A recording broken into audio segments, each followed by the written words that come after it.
खामोशी की दास्तान। भारत के महानतम प्रवासी की वापसी के पहले वर्ष की खामोशी की महागाथा। आकाशवाणी की विशेष शताब्दी श्रृंखला खामोशी की दास्तान प्रस्तुत है आज की कड़ी।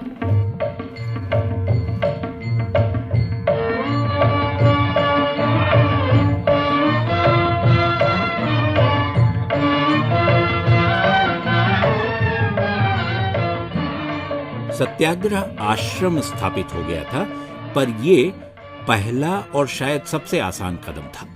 लोग वहां रहने आ गए थे, अलग अलग प्रांतों, क्षेत्रों से।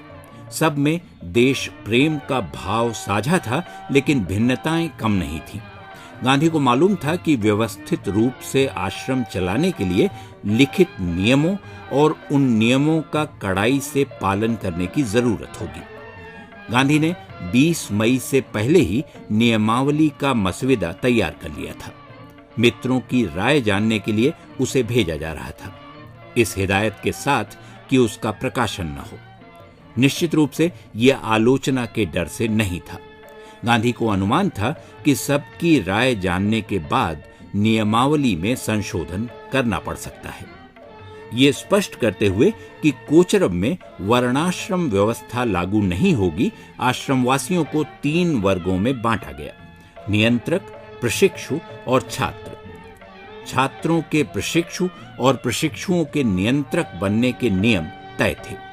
इस विभाजन के अलावा सबको सन्यासी की श्रेणी में रखा गया था, जिनके लिए वर्ण व्यवस्था का कोई अर्थ नहीं होता। नियमावली में आश्रम के 6 वचन दर्ज थे, जिनमें सत्य, अहिंसा, ब्रह्मचर्य और असंचयन शामिल थे। जिह्वा पर नियंत्रण और व्यापक अर्थ में चोरी से परहेज उसका हिस्सा थे। इसके साथ 2 और वचन स्वदेशी और निडरता के थे और एक छुआछूत के खिलाफ।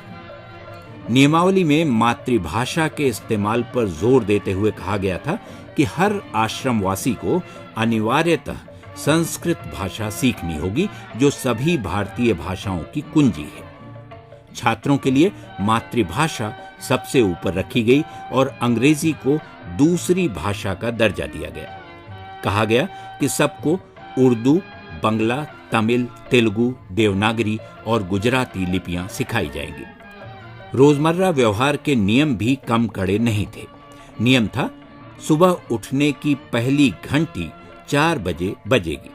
हर हाल में सबको 4:30 बजे तक उठना होगा। नहा धोकर तैयार होना होगा कि 5 बजे की प्रार्थना सभा में पहुंच सकें। बच्चों के सोने का समय 9 बजे होगा और रात 10 बजे आश्रम की बत्तियां बंद कर दी जाएंगी।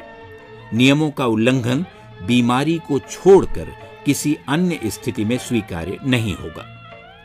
नियम मेहमानों के लिए भी थे, पर उन्हें अनुरोध का नाम दिया गया था। लिखा था, मेहमानों से आग्रह है कि वे आश्रम प्रवास के दौरान सभी नियमों का पालन करें। नियमावली में जाहिर है संशोधन हुए, वो भी एक नहीं, कई बार।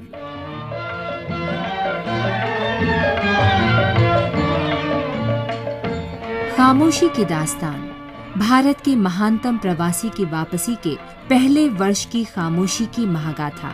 ये थी आकाशवाणी की इस विशेष शताब्दी श्रृंखला की आज की कड़ी। शोध, आलेख और वाचन स्वर मधुकर उपाध्याय। प्रस्तुति मनोज मायंकर।